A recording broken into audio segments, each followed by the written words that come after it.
किया जाना चाहिए। दुर्खिम भी समाजशास्त्र को सामान्य विज्ञान बनाने के पक्ष में थे, लेकिन इनके अनुसार पहले समाजशास्त्र को एक विशिष्ट विज्ञान बनाया जाना चाहिए ताकि ये अन्य सामाजिक विज्ञानों के समान अपने स्वतंत्र नियमों का विकास कर सके और उसके बाद सामान्य विज्ञान बनकर अन्य सामाजिक विज्ञानों के साथ में समन्वय स्थापित कर सके। पहले अपने नियम बनाएगा और फिर दूसरे सामाजिक विज्ञानों के साथ में संबंध स्थापित करेगा। अतः दुर्खिम ने समाजशास्त्र में सर्वप्रथम सामाजिक तथ्यों के, सोशल फैक्ट्स के अध्ययन पर जोर दिया। सामाजिक तथ्य जो होते हैं उनमें सामूहिक चेतना होती है और उसके बाद सामूहिक प्रतिनिधान आ जाता है और ये प्रतिनिधान जो होता है वो ग्रुप को रिप्रेजेंट करता है। यानी कि अगर समाज के अंदर बहुत बड़ा समूह कुछ कहता है तो धीरे धीरे सोशल फैक्ट बन जाते हैं और उन्हीं सोशल फैक्ट्स के अकॉर्डिंग आपसे व्यवहार करने की अपेक्षा की जाती है। तो उन सोशल फैक्ट्स की स्टडी समाजशास्त्र के अंतर्गत की जानी चाहिए। और दुर्खिम ने कहा था कि समाजशास्त्र क्या है? सामूहिक प्रतिनिधानों का विज्ञान है। अतः इसके अंतर्गत समाज को अगर समझना है तो उसके लिए सामूहिक प्रतिनिधानों को अच्छे से समझना जरूरी है। हॉबहाउस जो था उसने बताया कि समाजशास्त्र के अंतर्गत अन्य सामाजिक विज्ञानों के प्रमुख सिद्धांतों के बीच पाए जाने वाले सामान्य तत्वों का पता लगाना और उनका सामान्यीकरण करना। कुछ कॉमन एलिमेंट्स जो हैं उनको सर्च आउट करें, फिर उसका जनरलाइजेशन करना कि ये कौन कौन से सब्जेक्ट्स में पाए जाते हैं। स्थायी व परिवर्तनशील कारकों का अध्ययन करना, कौन कौन से फैक्टर्स हैं जो कि स्थायी हैं और कौन से फैक्टर्स हैं जो परिवर्तनशील हैं। उन दोनों फैक्टर्स की स्टडी हम समाजशास्त्र के अंदर करेंगे। और विकास की प्रकृति का अध्ययन करना कि नेचर ऑफ डेवलपमेंट क्या है, वो भी समाजशास्त्र के अंदर स्टडी की जाएगी। और सामान्य तत्वों, क्षेत्रों तथा पक्षों का अध्ययन करना, जैसे मैंने अभी बताया कि विभिन्न समाजशास्त्रों के अंदर, विभिन्न सामाजिक विज्ञानों के अंदर पाए जाने वाले सामान्य तत्वों का अध्ययन इसके अंतर्गत, समाजशास्त्र के अंतर्गत किया जाता है। स्वरूपात्मक संप्रदाय के अंतर्गत सिम्मेल जो थे, उनके अनुसार सभी भौतिक और अभौतिक वस्तुओं के अंदर उनका अपना एक स्वरूप होता है और एक अंतर्वस्तु होती है। स्वरूप इज फॉर्म, अंतर्वस्तु इज कंटेंट, जो एक दूसरे से भिन्न होते हैं। Form is different and content is different. स्वरूप अलग है और अंतर्वस्तु अलग है और दोनों एक दूसरे पर निर्भर होते हैं, एक दूसरे से भिन्न होते हैं लेकिन एक दूसरे पर निर्भर होते हैं। जैसे कि सहयोग, अनुकरण, प्रतिस्पर्धा, ये सारे के सारे स्वरूप हैं। और राजनीतिक संघ, धार्मिक संघ, ये सारी अंतर्वस्तु हैं। तो समाजशास्त्र के अंतर्गत हमें इन स्वरूपों का अध्ययन करना है, अंतर्वस्तु का अध्ययन नहीं करना है। वीरकांत ने कहा कि मानसिक संबंधों के स्वरूपों का अध्ययन समाजशास्त्र के अंतर्गत किया जाना चाहिए, जैसे कि स्नेह, प्रेम, घृणा, ये सारे के सारे चीज जो है वो सामाजिक संबंधों का आधार होती हैं। किसी भी सामाजिक संबंध का आधार प्रेम हो सकता है, स्नेह हो सकता है, घृणा हो सकता है। इन सभी सामाजिक मानसिक संबंधों के स्वरूपों का अध्ययन समाजशास्त्र के अंतर्गत किया जाना चाहिए। और इन्होंने एक डेफिनेशन भी दी थी कि समाजशास्त्र उन मानसिक संबंधों के अंकीय स्वरूपों का अध्ययन है जो कि मानव को एक दूसरे से बांधते हैं। ये सारे मानसिक संबंध ही हैं जो कि मनुष्यों को एक दूसरे से बांधने का कार्य करते हैं। स्वरूपात्मक संप्रदाय के अंदर ही वॉनवीज जो था, उन्होंने मानव संबंधों के स्वरूपों या सामाजिक प्रक्रियाओं के स्वरूपों का अध्ययन करने पर जोर दिया था। और उन्होंने कहा था कि मानव समाज के 650 स्वरूपों का वर्णन किया अपने अध्ययन के दौरान, कि मानव समाजों में 600 सामाजिक संबंधों के अंदर 650 प्रकार के स्वरूप पाए जाते हैं। और ये कह सकते हैं कि सामाजिक संबंध ही समाजशास्त्र की विषय वस्तु का एकमात्र वास्तविक आधार है। बिना सामाजिक संबंधों के हम समाज की कल्पना नहीं कर सकते और समाजशास्त्र में समाज का ही वैज्ञानिक पद्धति के द्वारा अध्ययन किया जाता है। मैक्स वेबर जो थे, उनके अनुसार यदि समाजशास्त्र के अंतर्गत सभी प्रकार के सामाजिक संबंधों का अध्ययन किया जाएगा तो इसका क्षेत्र जो है वो अस्पष्ट और असीमित हो जाएगा। सभी प्रकार के सामाजिक संबंधों का अध्ययन हम इसके अंतर्गत नहीं कर सकते। अतः वेबर मानते हैं कि समाजशास्त्र के अंतर्गत सामाजिक क्रिया का, सोशल एक्शन का ही अध्ययन किया जाना चाहिए। अब सामाजिक क्रिया क्या होती है? क्योंकि ये स्वरूपात्मक संप्रदाय है, इसमें समाजशास्त्र को विशिष्ट विज्ञान माना है, इसलिए सभी प्रकार के सामाजिक संबंधों का अध्ययन न करके विशिष्ट प्रकार के सामाजिक संबंधों के अध्ययन पर जोर दिया। और उसमें भी उन्होंने कहा कि सामाजिक क्रिया, सोशल एक्शन की स्टडी की जानी चाहिए। अब सामाजिक क्रिया क्या होती है? जब कोई एक व्यक्ति दूसरे व्यक्ति से व्यवहार करता है, दो व्यक्ति आपस में टकराते हैं, अगर वो आपस में एक दूसरे के साथ में इंटरेक्शन करते हैं और ये टकराना या मिलना अर्थपूर्ण होता है, मीनिंगफुल होता है, तो सामाजिक क्रिया कहलाती है और इसी सामाजिक क्रिया से सामाजिक संबंधों का निर्माण होता है। अतः हमें ऐसी सामाजिक क्रियाओं का अध्ययन किया जाना चाहिए जो कि अर्थपूर्ण हो और साथ में एक दूसरे का व्यवहार उन दोनों का प्रभावित हो। अतः कह सकते हैं कि समाजशास्त्र वह विज्ञान है जो कि सामाजिक क्रियाओं का व्याख्यात्मक ज्ञान प्राप्त कराने का प्रयास करता है, उसको बताता है कि किस प्रकार के सामाजिक संबंध हैं, अगर वो सामाजिक क्रिया के आधार पर बने हैं तो उनका अध्ययन उसके अंतर्गत किया जाता है।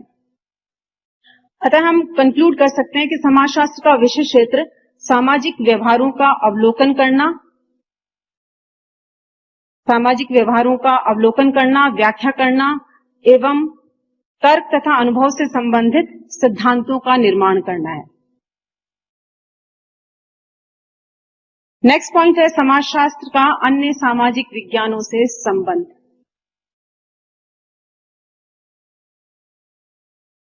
समाज से संबंधित अनेक बातें होती हैं जिनका अध्ययन करने के लिए अनेक विभिन्न प्रकार के विज्ञानों और विषयों का आविष्कार किया गया, उनका विकास किया गया।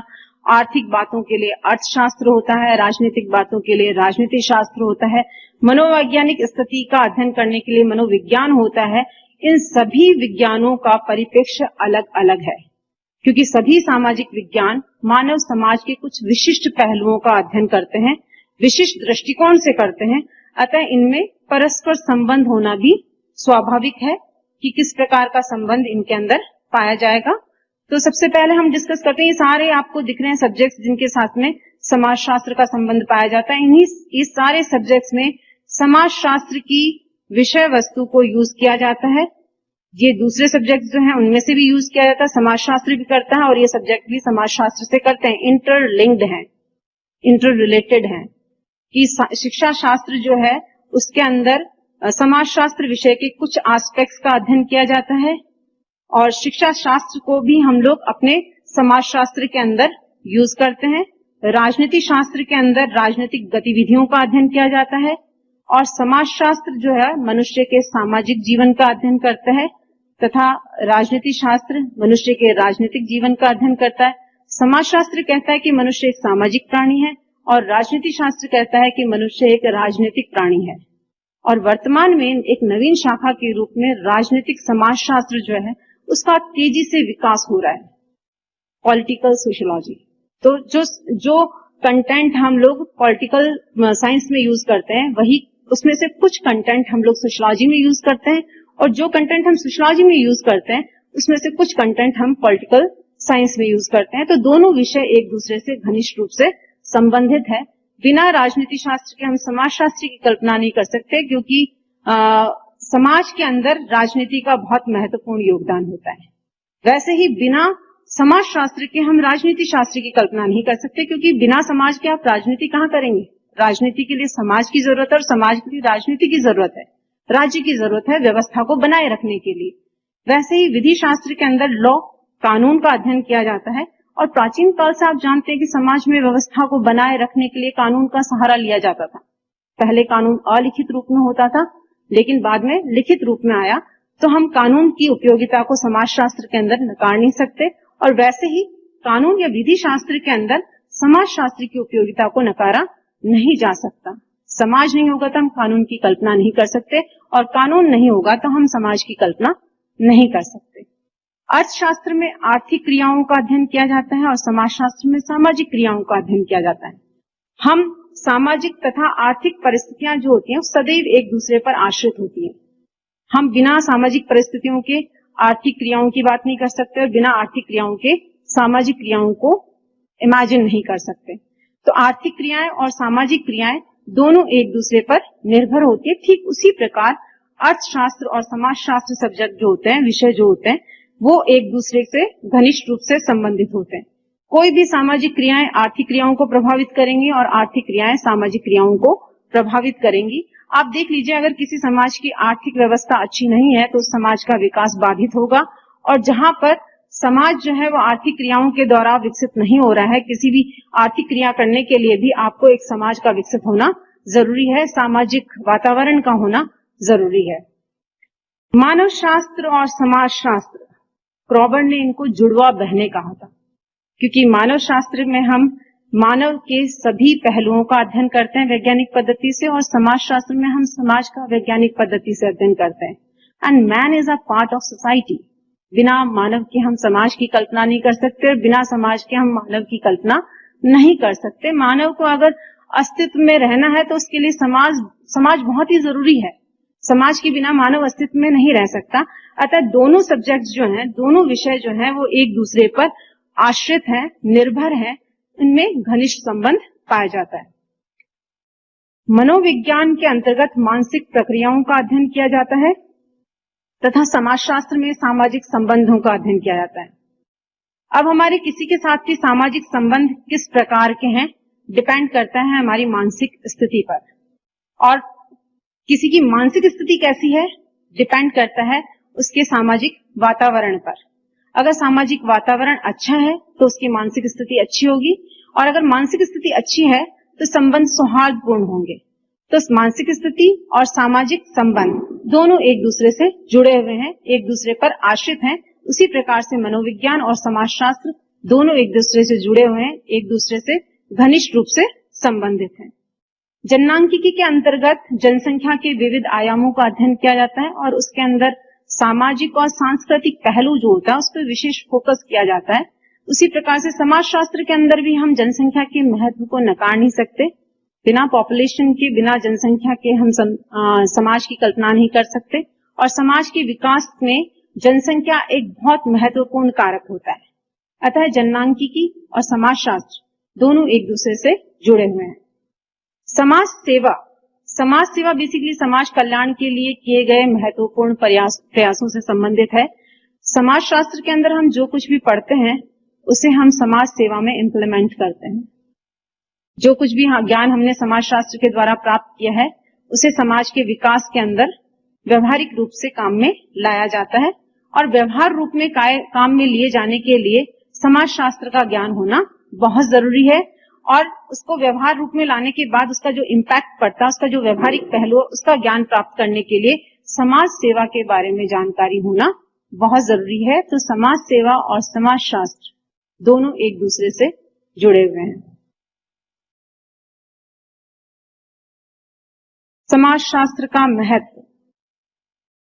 अभी हमने अपने पूरे लेक्चर में समाजशास्त्र का परिचय, उसकी परिभाषाएं, उसका विषय क्षेत्र, उसकी नेचर, प्रकृति, विषय वस्तु, और उसके बाद विभिन्न सामाजिक विज्ञानों के साथ उसके संबंध, इन सब का अध्ययन किया तो हमें पता चला कि समाजशास्त्र का इम्पोर्टेंस कितना है। क्योंकि समाजशास्त्र में समाज का वैज्ञानिक पद्धति से अध्ययन किया जाता है, और समाज को समझने के लिए, समाज के विकास को जानने के लिए समाजशास्त्र को समझना बहुत जरूरी है। तो उसका इम्पोर्टेंस जो है उसको हम कुछ महत्वपूर्ण बिंदुओं में डिस्कस करेंगे। सबसे पहला है विभिन्न संस्थाओं की व्यक्ति विशेष के विकास में भूमिका का अध्ययन। समाज का निर्माण सामाजिक संबंधों से होता है, क्योंकि जब दो या दो से अधिक व्यक्ति एक दूसरे के साथ अंतःक्रिया करते हैं तो उससे सामाजिक संबंधों का निर्माण होता है, और ये सामाजिक संबंध जो है वो सामाजिक समूहों के निर्माण में योगदान देते हैं। और जब समूह किसी विशेष उद्देश्य को लेकर कार्य करते हैं तो संस्थाओं का निर्माण होता है, और ये संस्थाएं किसी व्यक्ति विशेष के विकास में क्या भूमिका अदा करती हैं, इसका ज्ञान जो होता है वो हमें समाजशास्त्र के द्वारा ही हो सकता है। तो समाजशास्त्र का अध्ययन जो है वो बहुत ही महत्वपूर्ण होता है उस कंसर्न में कि समाज के अंदर जो विभिन्न संस्थाएं व्याप्त हैं, उन संस्थाओं का